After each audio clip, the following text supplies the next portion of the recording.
Iran menyebut Amerika Serikat gagal total dalam konflik di Timur Tengah. Presiden Trump menyatakan epic fury di Iran sudah berakhir. Trump akan bertemu Xi Jinping meminta tolong Iran membuka blokade Selat Hormuz. Halo pemirsa, selamat datang di Mata Dunia, program yang mengupas berita dan peristiwa global dari berbagai belahan dunia. Bersama saya Ajeng Tiara, berikut berita selengkapnya.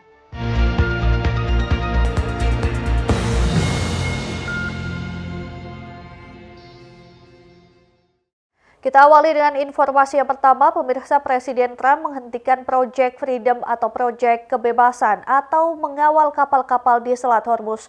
Iran mengejeknya sebagai kegagalan Amerika Serikat. Presiden Amerika Serikat Donald Trump menghentikan Project Freedom atau Proyek Kebebasan atau mengawal kapal-kapal di Selat Hormuz. Iran mengejeknya sebagai kegagalan.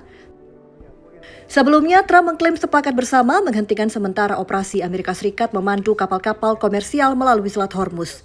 The Wall Street Journal, Rabu 6 Mei 2026 melaporkan, Iran menyebut Trump menghentikan misi setelah pasukan Amerika Serikat gagal mengamankan jalur pelayaran kapal tanpa izin Iran. Anggota Parlemen Garis Keras Iran, Mahmoud Nabavian menilai keputusan ini merupakan kegagalan bagi Amerika Serikat. Di sisi lain, Trump melalui unggahan di Truth Social mengatakan ada kemajuan besar menuju kesepakatan perdamaian dengan Iran. Karenanya Trump akan menghentikan pengawalan kapal-kapal di Selat Hormuz sudah berjalan 48 jam. Amerika Serikat mengawal kapal-kapal di Selat Hormuz sejak Senin 4 Mei 2026. Menteri Pertahanan Amerika Serikat Pete Hegseth menegaskan gencatan senjata tetap berlaku meski menuding Iran menyerang kapal-kapal di Selat Hormuz dan negara-negara tetangganya pada Senin 4 Mei 2026. Menurut Hegseth, pengawalan Amerika Serikat terhadap kapal akan melewati Selat Hormuz adalah hal berbeda dari serangan terhadap Iran. Kepala Staf Gabungan Amerika Serikat, Jenderal Dan Kane mengatakan tindakan militer Iran sejak gencatan senjata, termasuk penembakan terhadap kapal-kapal komersial dan penyitaan 2 kapal belum mencapai tingkat memicu kembali perang. Meski begitu, Dan Kane menyatakan pasukan Amerika Serikat siap menggempur Iran dan hanya tinggal menunggu perintah. Ya, upaya Amerika Serikat mengawal kapal-kapal komersial terjebak blokade Iran di Selat Hormuz keluar dari perairan dihentikan. Trump beralasan ada kemajuan besar sudah dicapai menuju kesepakatan final bersama perwakilan Iran. Presiden Amerika Serikat Donald Trump menghentikan Project Freedom atau Proyek Kebebasan, yakni upaya Amerika Serikat mengawal kapal-kapal komersial terjebak blokade Iran di Selat Hormuz keluar dari perairan. Trump mengumumkannya pada Selasa 5 Mei 2026 atau sehari setelah Amerika Serikat memulai operasi ini dan ketika Gedung Putih menyatakan operasi tempur Epic Fury atau perang ke Iran berakhir. Hal ini disampaikan Trump di media sosialnya di Truth Social. Trump mengatakan Washington dan Teheran sepakat blokade Amerika Serikat terhadap pelabuhan Iran tetap berlaku meski Project Freedom akan dihentikan untuk jangka waktu singkat. Trump beralasan penangguhan Project Freedom untuk melihat apakah Amerika Serikat bisa membuat kesepakatan dengan Iran. Trump menyebut ada kemajuan besar sudah dicapai menuju kesepakatan final bersama perwakilan Iran. Sebelumnya, pada Minggu 3 Mei 2026, Trump mengumumkan rencana memandu kapal-kapal tersendat di Selat Hormuz untuk keluar dengan aman dari kawasan. Komando Pusat Amerika Serikat atau CENTCOM menyatakan akan mengerahkan kapal perusak rudal lebih dari 100 pesawat berbasis darat dan laut, platform tak berawak, dan 15.000 anggota mendukung operasi. Iran menentang proyek dan meluncurkan serangan terhadap kapal-kapal. Komandan CENTCOM Laksamana Brad Cooper menyatakan Korps Garda Revolusi Islam Iran atau IRGZ meluncurkan sejumlah rudal jelajah, drone, dan perahu kecil ke arah kapal-kapal dilindungi Amerika Serikat. Sementara itu, Gedung Putih menyatakan operasi tempur Epic Fury atau perang ke Iran berakhir. Amerika Serikat mengklaim Iran sudah tak bisa lagi memproduksi senjata nuklir. Menteri Luar Negeri Amerika Serikat Marco Rubio mengklaim Iran sudah tak bisa lagi memproduksi senjata nuklir. Hal ini disampaikan Rubio usai mengumumkan operasi Epic Fury Amerika Serikat di Iran memicu perang pecah sudah berakhir saat konferensi pers di Gedung Putih pada Selasa 5 Mei 2026. Rubio mengklaim operasi Epic Fury selesai lantaran semua tujuan utama Amerika Serikat di Iran sudah tercapai. Menurut Rubio, Iran sudah tidak punya kemampuan untuk melanjutkan program nuklir. Rubio menambahkan saat ini fokus Amerika Serikat beralih ke upaya perdamaian. Presiden Amerika Serikat Donald Trump ingin mencapai kesepakatan dengan Iran. Trump ingin duduk bersama dan menyusun nota kesepahaman bernegosiasi membahas semua topik utama harus ditangani, serta membuka penuh Selat Hormuz sehingga dunia kembali normal. Di sisi lain, CNN pada Selasa 5 Mei 2026 melaporkan sebagian kemampuan nuklir Iran masih selamat dari gempuran Amerika Serikat dan Israel. Ini berdasarkan analisis citra satelit. Tambang uranium Sakhain, tempat bahan baku ditambang, tidak menunjukkan tanda-tanda kerusakan. Tempat-tempat seperti fasilitas konversi uranium Isfahan, lokasi pemurnian material, memiliki sesuatu disembunyikan. Setelah diserang, Iran menutup beberapa pintu masuk ke terowongan bawah tanah di dekat fasilitas ini. Seperti diketahui, salah satu penyebab Amerika Serikat menyerang Iran karena program nuklir Iran. Negosiasi kedua negara buntu gegara program nuklir. Iran bersikeras program nuklirnya dipakai untuk tujuan sipil. Amerika Serikat menuding Iran menciptakan senjata nuklir mengancam Amerika Serikat, Israel, serta kawasan Timur Tengah. Informasi selanjutnya, Amerika Serikat menghentikan operasi militer. Sebelumnya, Presiden Trump mengambil pendekatan keras serta penghentian program nuklir Iran. Kini Washington membuka ruang diplomasi. Menteri Luar Negeri Amerika Serikat Marco Rubio menyatakan Epic Fury atau perang di Iran sudah berakhir. Pernyataan ini disampaikan Rubio pada Selasa 5 Mei 2026 waktu setempat bersamaan hampir sebulan setelah gencatan senjata diberlakukan. Meski operasi militer dihentikan, situasi di lapangan jauh dari stabil. Serangan di Selat Hormuz terus terjadi, status gencatan senjata dipertanyakan. Selain mengakhiri operasi tempur, Amerika Serikat juga menghentikan sementara Project Freedom, yakni mengawal kapal-kapal komersial melintasi Selat Hormuz. Pernyataan ini menandai perubahan sikap pemerintah Amerika Serikat. Sebelumnya, Presiden Amerika Serikat Donald Trump mengambil pendekatan keras, yaitu operasi militer serta penghentian program nuklir Iran. Kini, Washington membuka ruang diplomasi untuk negosiasi. Delegasi Amerika Serikat dipimpin Jared Kushner dan Steve Witkoff menjajaki peluang negosiasi dengan Iran.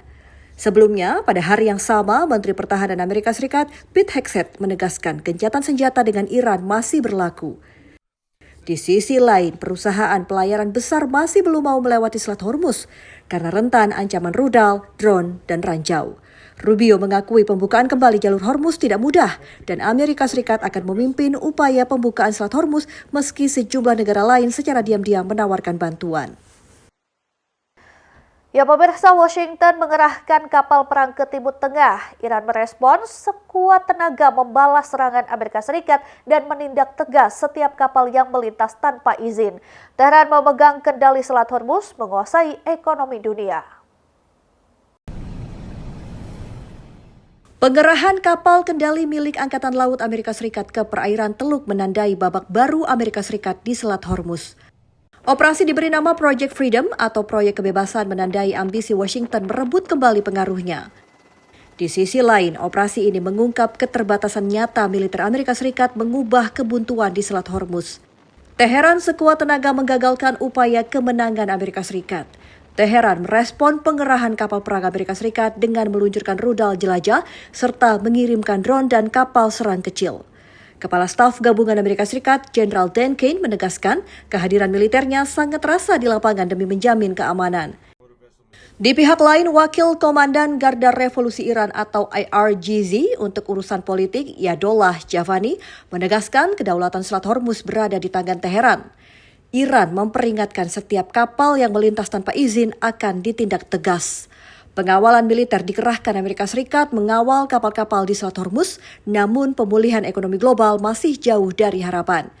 Volume lalu lintas kapal di Selat Hormuz mengalami penurunan drastis dibandingkan kondisi sebelum perang. Hanya sedikit kapal yang berani melintas, jauh dari angka normal 130 kapal setiap hari melewati jalur ini sebelum konflik pecah pada Sabtu 28 Februari 2026. Direktur Ilmu Militer di Royal United Service Institute Matthew Saville mengatakan teknologi drone dan strategi armada nyamuk Iran mengubah peta kekuatan. Penyelesaian krisis tidak bisa hanya mengandalkan senjata. Di lapangan, pengendalian Selat Hormuz bukanlah sekedar kekuatan militer semata. Trump meminta Presiden Xi Jinping mendorong Iran membuka blokade Selat Hormuz. Informasi selengkapnya usai jeda, tetaplah bersama kami.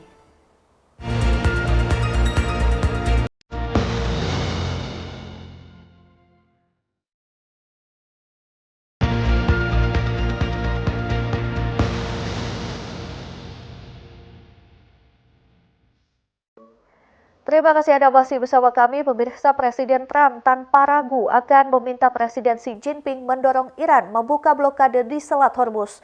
China merupakan sahabat dekat Iran. Beijing merupakan salah satu importir utama minyak Tehran. Presiden Amerika Serikat Donald Trump mau meminta tolong Presiden China Xi Jinping mengenai perang Amerika Serikat dengan Iran. Trump secara terbuka mengatakan akan membahas perang Amerika Serikat di Iran saat pertemuannya dengan Xi Jinping dijadwalkan pada pertengahan Mei 2026. China tak mendukung serangan Amerika Serikat. Trump memuji sikap Xi Jinping karena tidak secara langsung menentang operasi militer Washington di Iran. Padahal, Beijing merupakan salah satu importir utama minyak dari Teheran yang pasokannya terganggu akibat perang di Iran. Trump mengatakan sikap Xi Jinping karena Presiden China memandang posisi Trump sebagai Presiden Amerika Serikat. Trump dan Xi Jinping dijadwalkan akan melakukan pertemuan di Beijing pada 14 dan 15 Mei 2026 saat perang Amerika Serikat dan Israel melawan Iran tak kunjung usai. Perang ini menunda rencana pertemuan kedua pemimpin raksasa ekonomi dunia. Sebelumnya dijadwalkan pada akhir Maret 2026. Trump mengakui peran Amerika Serikat terhadap Teheran mengganggu hubungan Amerika Serikat dengan China merupakan sekutu dekat Iran. Informasi selanjutnya, Menteri Luar Negeri Iran Abbas Araghchi datangi China saat negosiasi antara Iran dan Amerika Serikat menemui kebuntuan.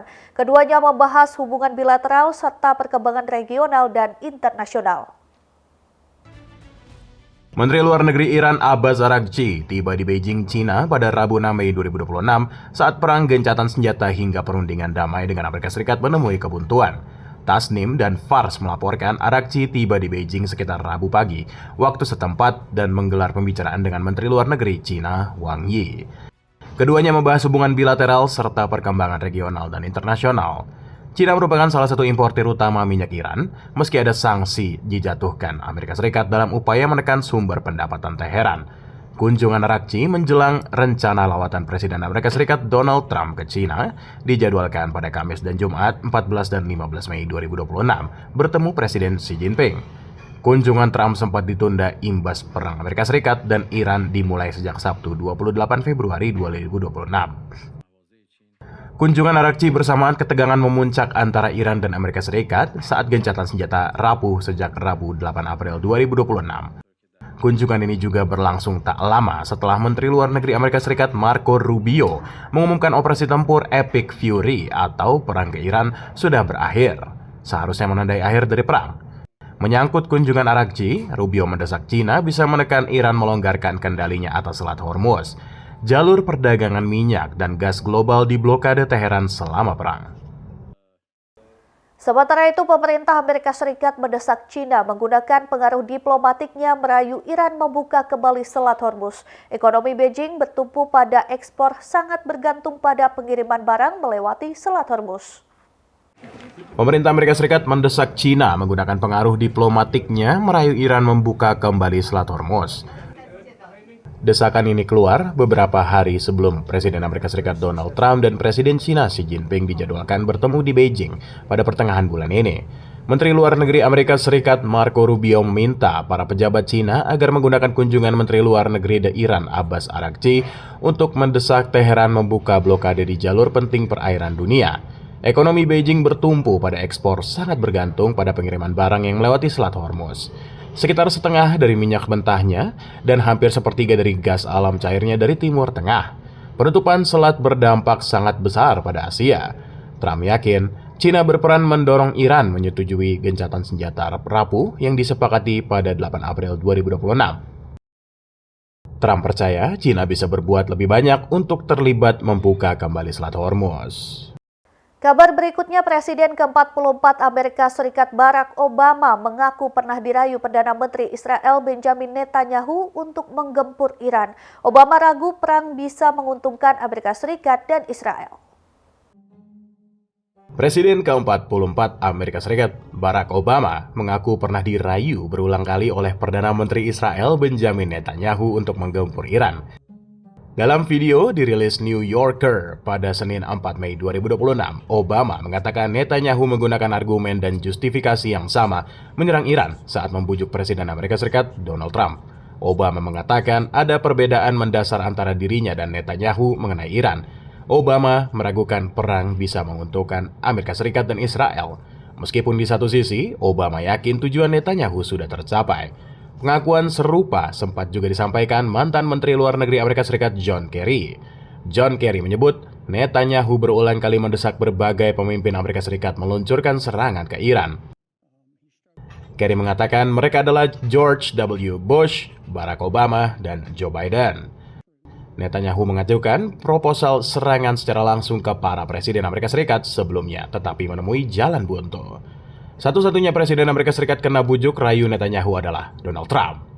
Amerika Serikat dan Israel bergabung meluncurkan serangan ke Iran pada Sabtu 28 Februari 2026. Operasi ini menyebabkan pemimpin tertinggi dan pejabat top pertahanan Iran tewas dan ribuan warga sipil meregang nyawa. Ya pemirsa, usai jeda kami akan mengajak Anda melihat jejak kehidupan di Selat Hormuz. Tetap saksikan Mata Dunia.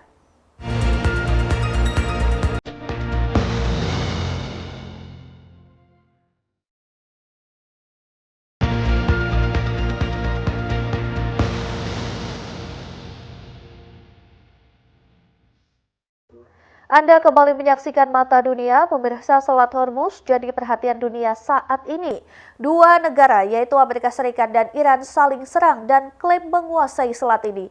Di balik itu, Selat Hormuz tidak hanya menjadi lalu lintas distribusi 1/5 minyak dan gas dunia, tetapi juga menyimpan cerita tentang manusia hidup berdampingan dengan laut, tradisi, dan perubahan zaman. Di tempat ini terdapat kehidupan yang jarang terlihat dunia luar, dari desa pesisir yang tenang hingga aktivitas pelabuhan yang padat. Seperti apa kehidupan di jalur Selat Hormuz? Berikut tayangannya untuk Anda.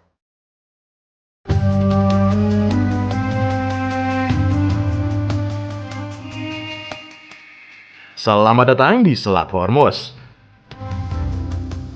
Selat Hormuz terletak di antara perairan sempit yang menghubungkan Teluk Persia dan Teluk Oman, merupakan wilayah yang tidak hanya penting bagi perdagangan global, tetapi juga menjadi rumah bagi komunitas pesisir yang hidup dalam kesenyapan dan kesibukan laut.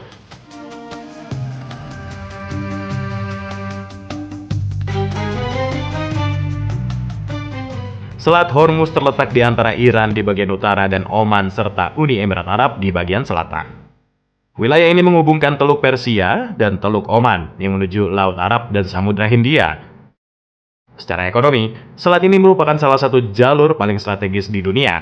Sebagian besar ekspor minyak dan gas dari negara-negara Timur Tengah melalui perairan ini. Kapal-kapal tanker besar setiap hari melintas membawa pergi yang mendukung ekonomi global. Di sekitar wilayah ini, ekonomi lokal juga bergerak melalui perikanan, perdagangan laut, dan aktivitas pelabuhan. Meski globalisasi masuk kuat, banyak desa pesisir masih bergantung pada laut sebagai sumber penghidupan utama.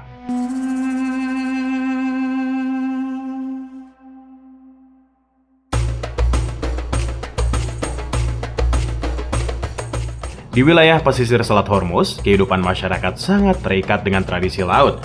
Desa-desa kecil terbentuk dari komunitas yang kuat dan saling tergantung satu sama lain. Banyak pekerjaan diturunkan dari orang tua kepada anak, seperti nelayan, pelaut, dan pedagang lokal. Kehidupan komunitas diperkuat oleh kebiasaan gotong royong. Mereka saling membantu dalam melaut, membangun perahu, dan menjalankan aktivitas pasar tradisional. Meski modernisasi masuk, nilai kekeluargaan dan solidaritas tetap kuat menjadi identitas utama masyarakat pesisir.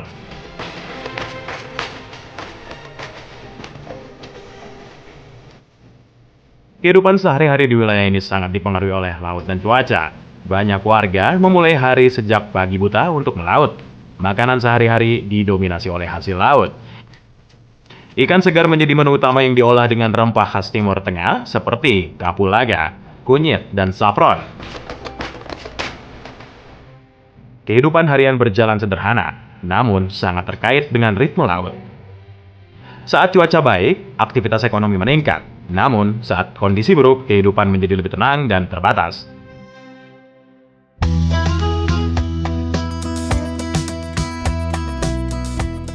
Generasi muda di wilayah Selat Hormuz berada dalam masa transformasi.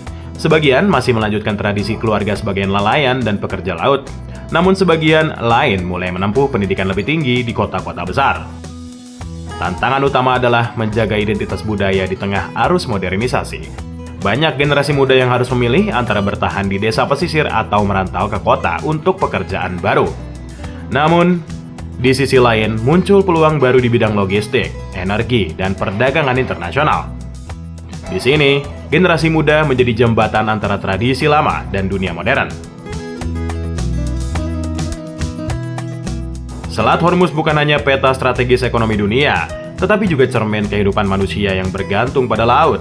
Di antara kapal-kapal besar dan arus perdagangan global, terdapat kehidupan sederhana yang tetap berlanjut dengan kuat, yang menceritakan satu hal penting, bahwa kehidupan selalu bergerak di antara tradisi dan perubahan. Pemirsa, demikian Mata Dunia kali ini. Terus saksikan Berita Nasional TV. Saya Ajeng Tiara beserta kru yang bertugas pamit undur diri. Terima kasih dan sampai jumpa.